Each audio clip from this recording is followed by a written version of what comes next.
Salam, salam sejahtera bagi kita sekalian. Saudaraku yang kasih Tuhan, hari ini kita berjumpa kembali dalam pembahasan kita akan firman Tuhan. Kita bersama-sama akan merenungkan firman Tuhan yang terambil dari Kisah Para Rasul pasal yang ketiga, ayat 1 sampai dengan ayat yang ke-26. Saudaraku yang kasih Tuhan Yesus, tema kita hari ini adalah rahasia kesembuhan si lumpuh pengemis di gerbang indah. Sekali lagi, rahasia kesembuhan si lumpuh pengemis di gerbang indah. Saudara yang Tuhan Yesus, minggu lalu kita sudah bersama-sama merenungkan firman Tuhan dari Kisah Para Rasul pasal 3 ayat 1 sampai dengan ayat yang ke-10, di mana di sana berbicara tentang orang lumpuh yang disembuhkan. Jadi pada waktu itu ada seorang lumpuh yang biasa meminta-minta di depan gerbang bait Allah. Orang ini lumpuh sejak kecil, ya. Jadi dia memang sudah lumpuh bawaan, sejak lahir dia sudah lumpuh. Dan mungkin menurut medis, menurut pengobatan di zaman itu, orang seperti itu tidak mungkin bisa sembuh. Nah, seperti yang Tuhan Yesus, tetapi ketika rasul-rasul itu berjumpa dengan orang ini, dan rasul-rasul itu mendoakan orang ini atau si lumpuh ini menjadi sembuh. Ia bisa berdiri, bahkan melompat-lompat. Hal ini membuat semua orang menjadi takjub, menjadi heran. Bagaimana hal itu mungkin terjadi? Seperti yang dikatakan dalam ayat yang 11, karena orang itu tetap mengikuti Petrus dan Yohanes, maka seluruh orang banyak yang sangat keheranan itu datang mengerumuni mereka di serambi yang disebut serambi Salomo. Jadi hal ini membuat orang-orang menjadi heran. Bagaimana orang yang lumpuh sejak kecil, orang yang lumpuh bawaan bisa sembuh, bahkan bisa melompat-lompat memuji Allah. Dan bagaimana mungkin orang-orang seperti Petrus dan Yohanes yang mereka kenal orang biasa bisa mengadakan mujizat, menyembuhkan orang yang lumpuh ini. Bagaimana itu bisa terjadi? Jadi orang-orang bertanya-tanya tentu dalam hati mereka, bagaimana hal itu bisa terjadi. Inilah yang menjadi kesempatan baik bagi Petrus dan Yohanes untuk memberitakan Injil kepada mereka pada waktu itu. Dalam ayat yang ke-12 sampai 16 demikian dikatakan, Petrus melihat orang banyak itu lalu berkata, "Hai orang Israel, mengapa kamu heran tentang kejadian itu? Dan mengapa kamu natap kami seolah-olah kami membuat orang ini berjalan karena kuasa atau kesalehan kami sendiri? Allah Abraham, Ishak dan Yakub, Allah nenek moyang kita telah memuliakan hambanya yaitu Yesus yang kamu serahkan dan tolak di depan Pilatus. Walaupun Pilatus berpendapat bahwa ia harus dilepaskan, tetapi kamu telah menolak yang kudus dan benar, serta menghendaki seorang pembunuh sebagai hadiahmu. Demikianlah ia, pemimpin kepada hidup, telah kamu bunuh, tetapi Allah telah membangkitkan dia dari antara orang mati, dan tentang hal itu kami adalah saksi. Dan karena kepercayaan dalam nama Yesus, maka nama itu telah menguatkan orang yang kamu lihat dan kamu kenal ini. Dan kepercayaan itu telah memberi kesembuhan kepada orang ini di depan kamu semua." Seperti yang Tuhan Yesus, jadi di sini Rasul Petrus membuka rahasia apa yang membuat orang lumpuh ini bisa berjalan. Meskipun dia sudah lumpuh sejak kecil, meskipun dia lumpuh bawaan, tapi bagaimana ia bisa berjalan, bisa sembuh, bisa melompat-lompat seperti yang mereka lihat. Disinilah Rasul Petrus menjelaskan bahwa orang itu sembuh karena nama Yesus. Jadi nama Yesuslah yang menyembuhkan orang lumpuh ini. Jadi iman kepada nama Yesus, kepercayaan kepada nama Yesus yang membuat orang ini bisa berdiri, berjalan, bahkan melompat-lompat memuji Allah. Inilah rahasianya mengapa orang ini bisa sembuh. Bukan karena kehebatan para rasul, bukan karena kemampuan mereka mengadakan kesembuhan, tetapi karena kepercayaan kepada nama Yesus. Inilah rahasia di balik kesembuhan orang lumpuh ini. Orang lumpuh ini sembuh karena iman kepada nama Yesus. Jadi ketika rasul-rasul itu bertemu dengan dia, rasul-rasul itu berkata, demi nama Yesus Kristus orang Nazaret itu, berjalanlah, bangun dan berjalanlah. Jadi seketika itu juga orang itu dibantu berdiri dan ia bisa berdiri, berjalan bahkan melompat-lompat. Jadi inilah rahasia kesembuhannya, yaitu iman atau kepercayaan dalam nama Yesus Kristus. Saudara yang Tuhan Yesus, siapakah Yesus yang dimaksudkan oleh Petrus dan Yohanes ini? Ya.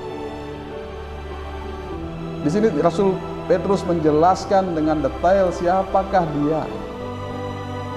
Siapakah Yesus yang dia maksudkan ini? Siapakah Yesus yang punya kuasa ini? Padahal sebelumnya mereka mendengar bahwa Yesus mati di atas kayu salib. Tetapi bagaimana Yesus ini bisa menyembuhkan? Ya.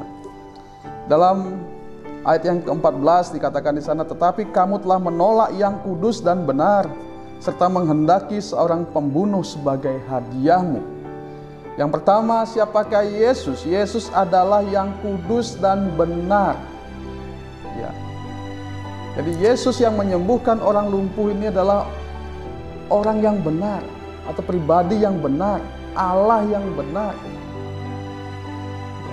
Berbeda dengan manusia yang berdosa. Yesus adalah pribadi yang kudus, pribadi yang benar. Karena Yesus tidak berbuat dosa, Yesus tidak dalam dosa, tetapi Yesus mati di atas kayu salib untuk menanggung dosa manusia.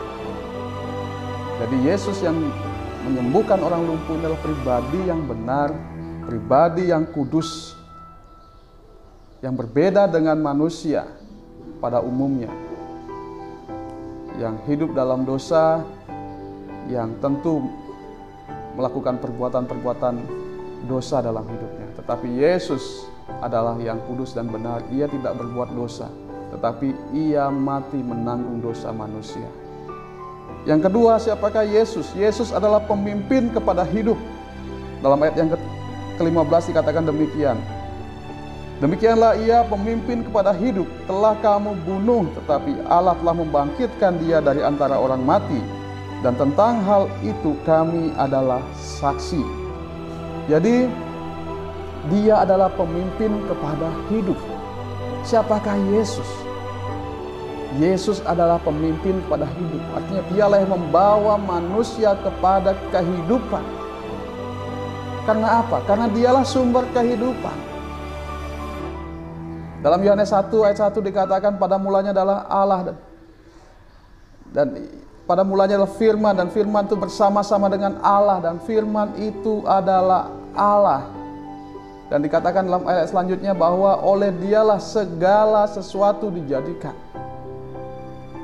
Jadi saudara yang kasih Tuhan Yesus, Yesus Kristus adalah sumber kehidupan itu. Dan dialah yang membawa kita kepada kehidupan itu.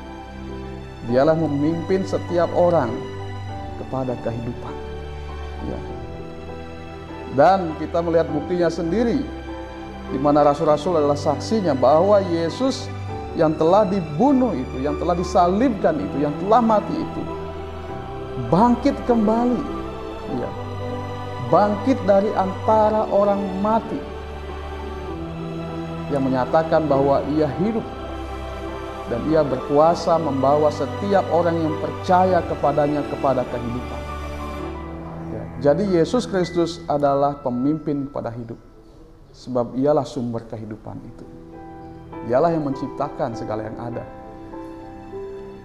Dan yang ketiga, siapakah Yesus? Dalam ayat yang 18 dikatakan demikian. Tetapi dengan jalan demikian Allah telah menggenapi apa yang telah difirmankannya dahulu dengan perantaraan nabi-nabinya, yaitu bahwa Mesias yang diutusnya harus menderita. Ya, jadi Yang ketiga, Yesus adalah Mesias yang diutus, yang diurapi oleh Allah. Dialah yang dikehendaki oleh Allah untuk menjadi penyelamat. Dialah yang dikehendaki oleh Allah untuk menjadi jalan keselamatan bagi manusia. Jadi dialah yang pribadi yang dipilih oleh Allah, pribadi yang ditentukan oleh Allah sendiri. Sebagaimana dikatakan dalam kitab Injil ketika Tuhan Yesus dibaptiskan, ada suara dari langit yang berkata, "Inilah anakku yang kukasihi, kepadanyalah aku berkenan." Jadi Yesus yang dikehendaki oleh Allah untuk membawa keselamatan itu kepada manusia. Yesuslah yang dipilih Allah, Yesuslah yang diutus oleh Tuhan untuk melaksanakan karya keselamatan itu. Bagaimana Allah menyelamatkan manusia dari segala dosa-dosanya. Dan yang keempat, siapakah Yesus Kristus? Dia adalah Juru Selamat. Dia adalah Kristus. Dalam ayat 19-20 dikatakan demikian.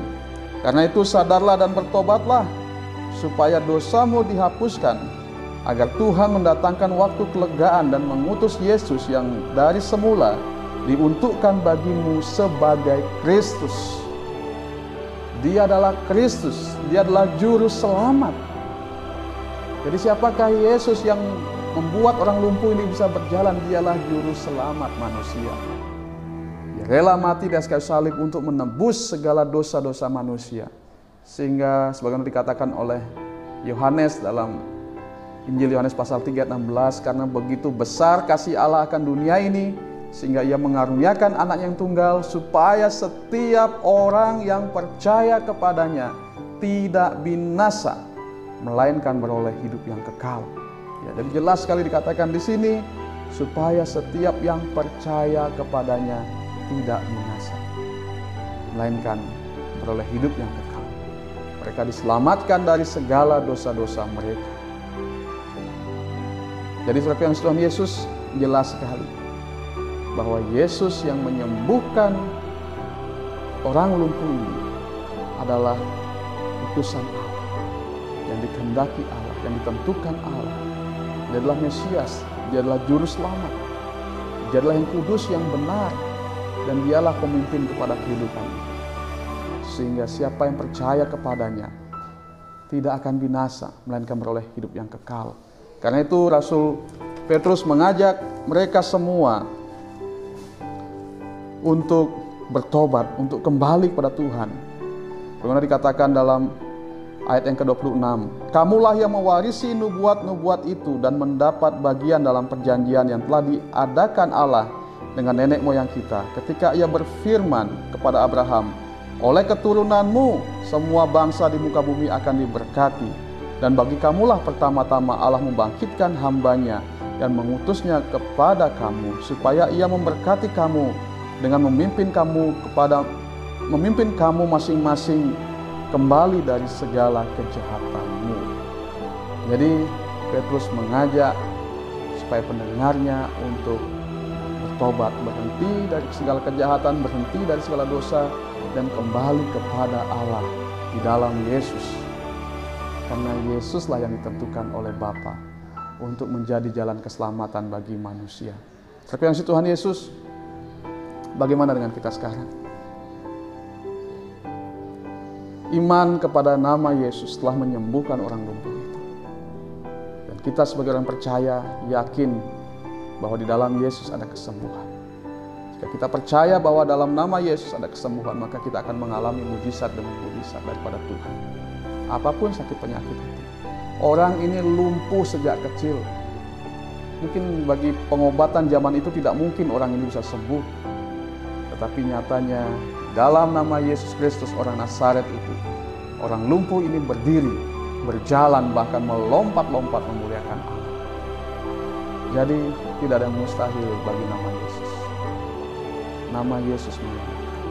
Tetapi dia bukan saja sekedar bisa menyembuhkan orang, tetapi dialah penyelamat dunia. Di dalam dialah ada keselamatan, sebab dialah pemimpin kepada hidup. Dialah sumber kehidupan itu. Bahkan dia sendiri bangkit dari maut. Itu artinya dia tidak dikuasai oleh maut, dia tidak dikuasai oleh kematian. Dan itu berarti juga bahwa Ia berkuasa untuk menyelamatkan kita dari maut, dari kematian itu. Dialah yang kudus, Dialah yang benar. Hanya yang kudus, yang benar yang bisa menembus dosa manusia. Karena semua orang telah berbuat dosa. Hanya Yesus yang kudus, yang benar, yang bisa melepaskan kita dari segala dosa-dosa kita. Dan Dialah Mesias yang ditentukan Allah sebagai juru selamat, sebagai Kristus. Sehingga siapa yang percaya kepadanya akan dilepaskan dari segala dosa-dosanya. Siapa yang percaya kepadanya tidak akan binasa, melainkan beroleh hidup kekal. Luar biasa, saudara yang Tuhan Yesus. Di dalam Yesus ada kesembuhan, dan di dalam Yesus ada keselamatan. Siapa yang percaya kepadanya akan melihat keselamatan, melihat kesembuhan, melihat pemulihan. Kiranya firman ini menjadi berkat bagi kita semua. Mari kita berpegang teguh kepada iman kepada Yesus Kristus. Mari kita meyakini, menguatkan hati kita bahwa Yesus adalah hidup. Dialah yang benar, yang patut kita percayai, yang patut kita ikuti, yang membawa kita kepada keselamatan dan juga membawa kita kepada pemulihan. Tuhan Yesus memberkati kita semua.